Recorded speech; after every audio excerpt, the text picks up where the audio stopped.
I'm Charlie Munger. I'm 99 years old, and I'm about to die. Not today, maybe not tomorrow, but soon. That's just mathematics. And before I go, there are things you need to hear. Things I wish someone had told me when I was sitting where you are right now. Young, ambitious, and making mistakes I didn't even know were mistakes yet. I've made billions of dollars. I've lived through 18 recessions, 4 major wars, and more market crashes than I can count. I've watched fortunes made and lost. I've seen brilliant people destroy themselves and average people build empires. And after 99 years on this planet, I've learned something most people never figure out. Success isn't complicated. It's just hard. See, everyone wants the secret formula. They want me to tell them which stocks to buy, which businesses to start, which shortcuts to take. But that's not how it works. There are no shortcuts. There's only principles, simple principles that most people know but refuse to follow because they're boring, they're slow, and they require patience that nobody wants to have. But here's the thing. These principles work. They worked for me, they worked for Warren, and they'll work for you if you're smart enough to listen and disciplined enough to actually do them. So let me tell you what I wish I'd known at your age. Not theory, not textbook nonsense, real wisdom, expensive wisdom, the kind that cost me decades and millions of dollars to learn, because time is running out for me. But for you, you still have time, and that's the most valuable thing you'll ever own. Before we go deeper, tell me something. Where are you watching from right now? Drop your city in the comments. I want to know who's listening to a 99-year-old man talk about patience and mistakes. And if you haven't subscribed yet, do it now. We're building something here, a community of people who want to think clearly, act wisely, and avoid the stupid mistakes that destroy most people. No gimmicks, no get-rich-quick garbage. Just real wisdom from someone who's actually lived it. Hit that subscribe button. Then let's continue. I have an IQ somewhere around 160. Warren's is probably similar. And you know what? That's not why we're rich. I know plenty of people with high IQs who are broke. I know plenty of brilliant people who've made terrible decisions. Intelligence is like horsepower in a car. It's useless if you don't know where you're going. What matters isn't how smart you are. What matters is how you think. And most importantly, what you avoid thinking about. When I was your age, I thought being smart meant having all the answers. Now I know being smart means knowing which questions not to ask. It means knowing which games not to play. It means recognizing that the most important decisions in life aren't about what you do, they're about what you refuse to do. I've made this a religion in my life. Avoid standard ways of failing. You teach me the wrong way to play poker, and I will avoid it. You show me where businesses go bankrupt, and I will structure my life to avoid those patterns. Warren and I haven't succeeded because we're geniuses who pick winners. We've succeeded because we're pretty good at avoiding losers. And that's the first thing I wish I'd understood earlier. It's not about being the smartest person in the room. It's about being rational when everyone else has lost their minds. I'll tell you something that sounds boring, but has made me more money than any brilliant insight.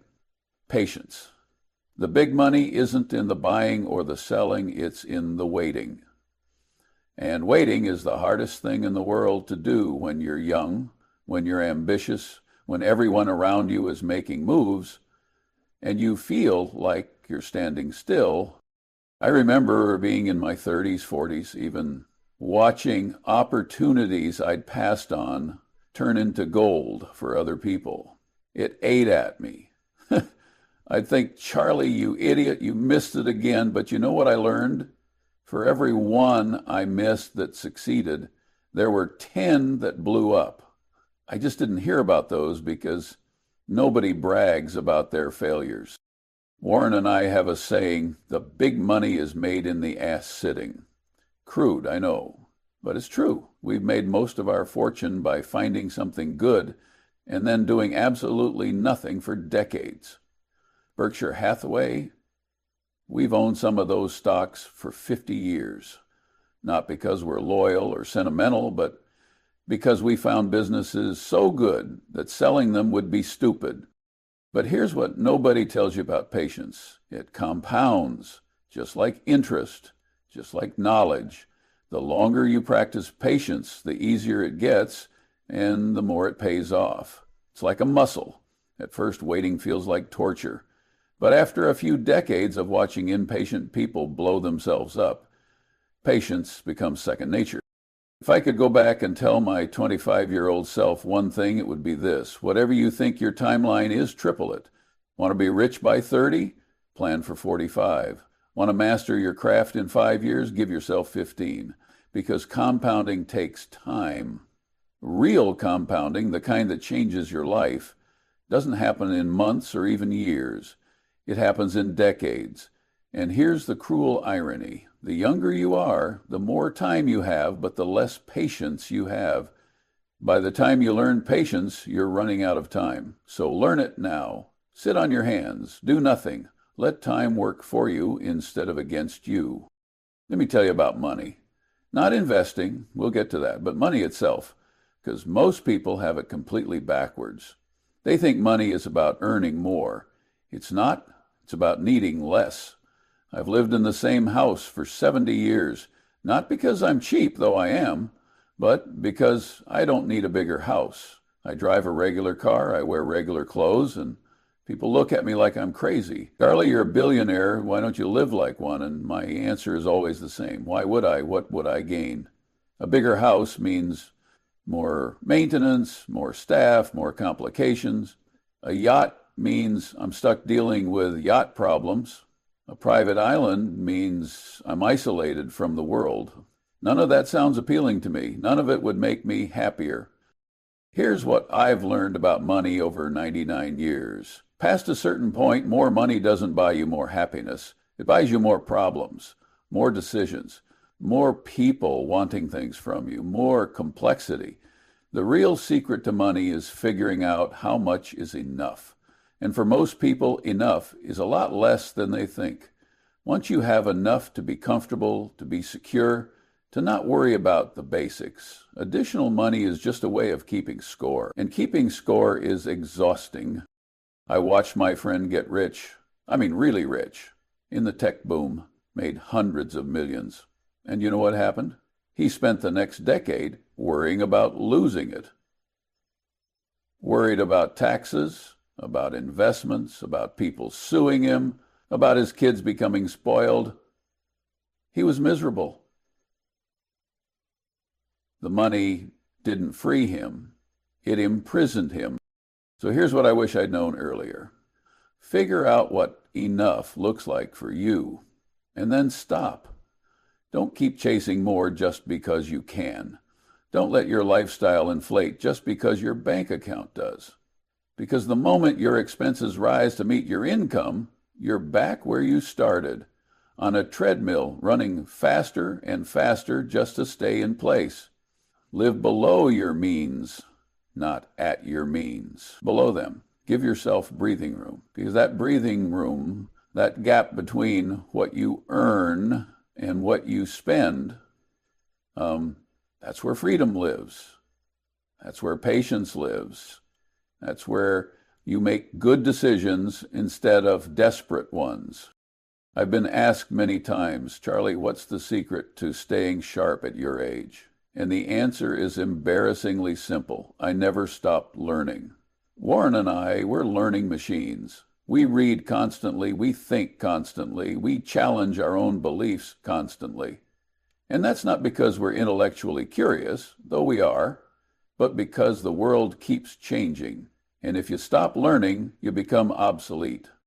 I'll tell you something that sounds arrogant, but is just factual. The reason Warren and I have stayed relevant for so long is that we keep getting better, not smarter.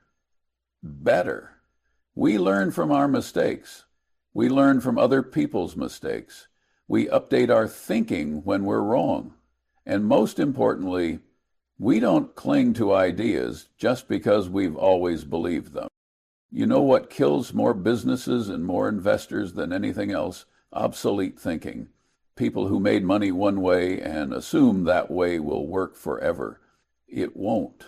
The world changes, technology changes, consumer behavior changes. What worked in 1980 doesn't work in 2020, and what works today won't work in 2050. So here's what I wish I'd known at your age. Your education doesn't end when you graduate. It doesn't end when you get your first job or your first promotion. It never ends. Every single day you should go to bed slightly smarter than when you woke up. Read widely. Study failure, especially your own. Challenge your assumptions. Surround yourself with people smarter than you and listen to them. And here's the key: learn across disciplines. Don't just study your field. Study psychology, study physics, study history, study biology, because the big insights don't come from going deeper into your narrow specialty. They come from connecting ideas from different fields. That's where the magic happens. I call it a lattice work of mental models. It's a fancy way of saying understand how the world really works, not just your little corner of it. Because when you understand principles, real fundamental principles that cross disciplines, you can solve problems that others can't even see. And the beautiful thing about learning, it compounds just like money. What you learn today builds on what you learned yesterday. And in 20 years, you'll have this vast reservoir of wisdom that makes decision-making almost intuitive. You'll see patterns other people miss. You'll avoid traps other people fall into. Not because you're smarter, but because you've been paying attention longer. I'm 99 years old, and I've made every mistake in the book. I've lost money I shouldn't have lost. I've trusted people I shouldn't have trusted. I've wasted time on ventures that went nowhere. I've been arrogant, stubborn, and wrong more times than I can count. And you know what? Those mistakes were the best education I ever got. Here's what young people don't understand about mistakes. They're not setbacks. They're tuition. Every mistake you make, if you learn from it, is an investment in your future judgment.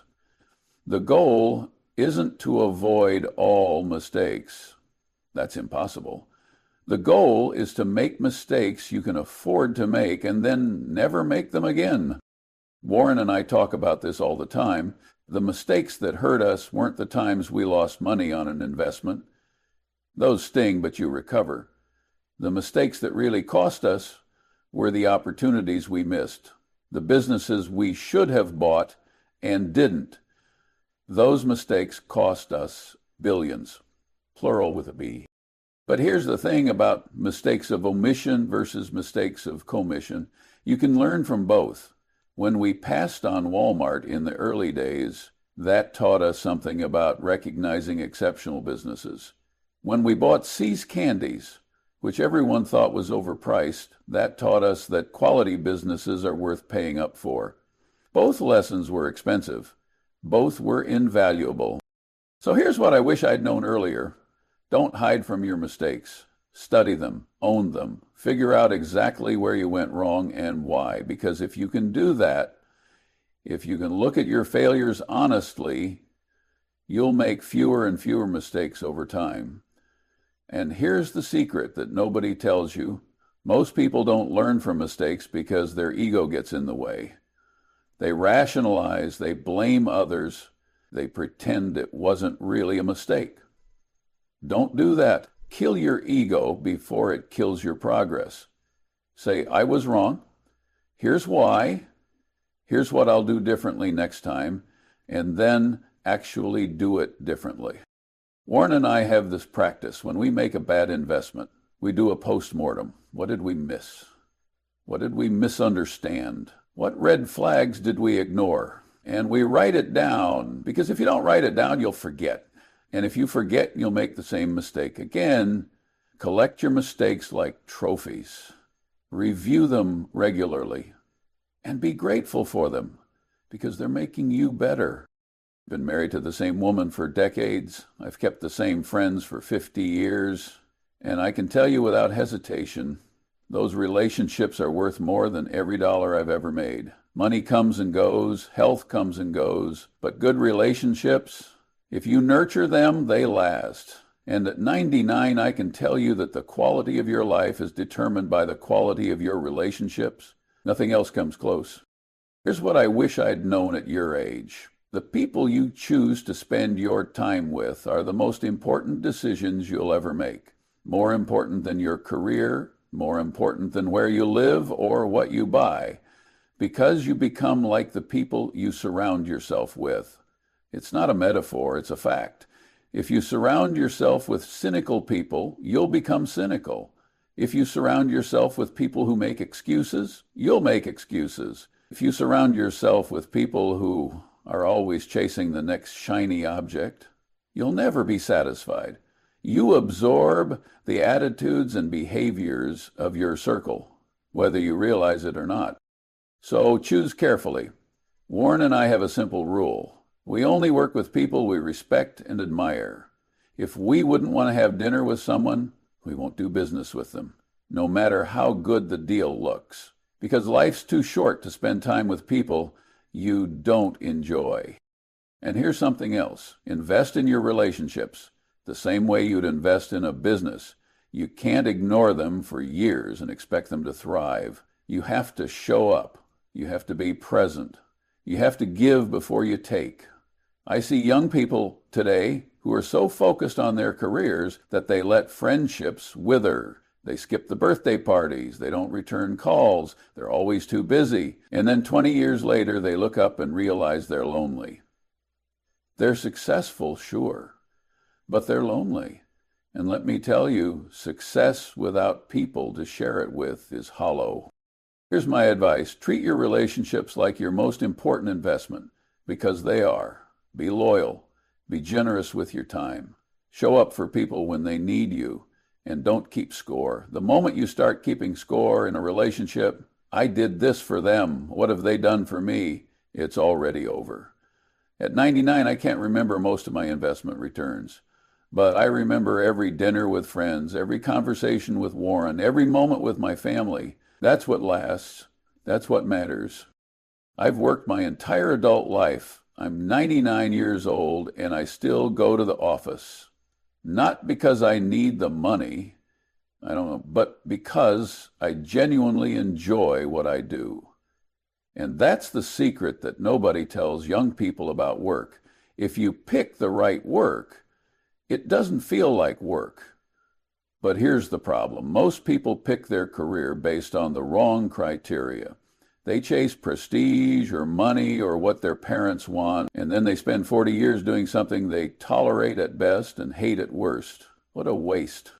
I have 3 rules for choosing work, and I wish someone had told me these when I was 25. First, don't sell anything you wouldn't buy yourself. I've never sold a product I didn't believe in, never recommended an investment I wouldn't make myself, never advocated for something I thought was wrong. Because once you cross that line, once you start compromising your integrity for a paycheck, you're finished. Not financially, maybe, but morally, and that's worse. Second, don't work for anyone you don't respect and admire. Life's too short to spend it with people who don't share your values. I've turned down lucrative opportunities because I didn't like the people involved, and every single time I was glad I did. Because working with people you don't respect is soul-crushing. It doesn't matter how good the opportunity looks on paper. Third, work only with people you enjoy. Warren and I have been partners for decades because we genuinely like each other. We think the same way, we laugh at the same things, we respect each other's judgment, and that makes hard decisions easier, tough times bearable, and success more enjoyable. If you can check all 3 of those boxes, integrity, respect, enjoyment, you'll never dread Monday morning. You'll have found work that feels like play. And that's when you do your best work, when you're not grinding through it, but genuinely engaged. Here's what I also learned. Your reputation is built slowly and destroyed quickly. It takes decades to build trust and one bad decision to lose it. So guard your reputation like it's the most valuable asset you have, because it is. In the long run, your reputation determines who wants to work with you, who trusts you, who gives you opportunities. Money can rebuild. Reputation, much harder. And one more thing, don't chase titles or promotions for their own sake. Chase competence. Get so good at what you do that opportunities chase you. Because competence is rare, and the world pays a premium for people who are truly excellent at something useful. Here's a dirty little secret about investing, about business, about life. The simple approach usually works better than the complicated one. But smart people hate simple. They think simple means simplistic. So they add complexity to feel clever. And complexity is where things break. I've watched this play out thousands of times. Someone has a straightforward business model that works. Then they get ambitious. They add products. They enter new markets. They leverage up. They hire consultants who convince them they need sophisticated strategies. And before you know it, the whole thing collapses under its own weight. Warren and I keep it simple. We buy businesses we understand, run by people we trust at prices that make sense. That's it. No complex derivatives, no leverage, no financial engineering, just simple, boring businesses that make money year after year. And people look at us like we're dinosaurs. Charlie, don't you know about modern portfolio theory? Don't you know about hedging strategies? Sure, I know about them. I also know they don't work for us because complexity introduces more points of failure, more things that can go wrong, more opportunities for small mistakes to compound into big disasters. Here's what I wish I'd known earlier. There's no prize for difficulty. You don't get extra points for making things complicated. In fact, you get penalized because complex systems are fragile. They require constant monitoring, constant adjustment, and eventually something breaks that you didn't anticipate. Simple systems are robust. They're easier to understand, easier to manage, easier to fix when something goes wrong. And in the long run, robust beats clever every single time. So when you're faced with a decision and you have a simple option versus a complex one, default to simple. Don't add complexity unless it genuinely adds value, and be very skeptical of anyone who tries to make simple things sound complicated. Usually they're either confused or trying to confuse you. I've probably said no to more opportunities than I've said yes to. And that's not because I'm risk-averse or pessimistic. It's because most opportunities are bad opportunities disguised as good ones. Here's what young people don't understand. Every time you say yes to something, you're saying no to everything else you could be doing with that time and money. So the question isn't, is this a good opportunity? The question is this the best possible use of my limited resources? And most of the time, the answer is no. Warren and I have missed hundreds of chances to make money, maybe thousands, and every single time we passed on something that later succeeded, people would ask, Charlie, don't you regret not investing in that? And my answer is always the same, no. Because we were also passing on 1,000 other things that failed. We just don't hear about those. The art of investing and the art of living is knowing what to ignore. There's an infinite number of things you could do, could invest in, could spend time on. Your job isn't to do everything. It's to do the few things that really matter and ignore everything else. I've made more money by sitting on my hands than by taking action. I've preserved more wealth by not losing it than by making brilliant investments. And that's because inaction is underrated. Doing nothing is a viable strategy. Sometimes it's the best strategy, but doing nothing is hard. It feels passive. It feels like you're missing out. So people do things just to feel like they're doing something. They trade stocks, they start projects, they chase trends. And most of the time they'd be better off doing nothing. Here's what I wish I'd known at your age. Saying no is a skill. Practice it. Get comfortable with it. Because the more successful you become, the more opportunities you'll have, and most of them will be distractions. Your ability to say no, to stay focused on what truly matters, will determine how far you go. And don't feel bad about saying no. You don't owe anyone an explanation. No is a complete sentence. Use it liberally. I'm 99 years old and I'm still here, not because I have great genes, though I might, but because I've taken care of myself. Not obsessively, not to the point where it interferes with living, but consistently. Here's what I wish I'd known at your age. Your health is the only asset you can't replace. You can make more money, you can rebuild your career, you can start over in a new city, but you only get one body, one brain, and if you wreck them, you're done. I see young people today working themselves into the ground, not sleeping, eating garbage, never exercising, living on caffeine and stress, and they think they're invincible. They think they'll fix it later, but later never comes, or by the time it does, the damage is done. You don't get to be old and healthy by accident. You get there by making small, boring decisions every single day. You eat reasonably, you move your body, you get enough sleep, you manage your stress. Nothing glamorous, nothing complicated, just consistency. And here's the thing, health compounds too. The good habits you build now will pay dividends for decades. And the bad habits, they'll cost you in ways you can't imagine yet. I'm not saying you need to be a monk. I'm not saying you can't enjoy life. But I am saying you need to respect the fact that your body has limits. Push too hard for too long and something breaks. And unlike money, you can't just earn more health.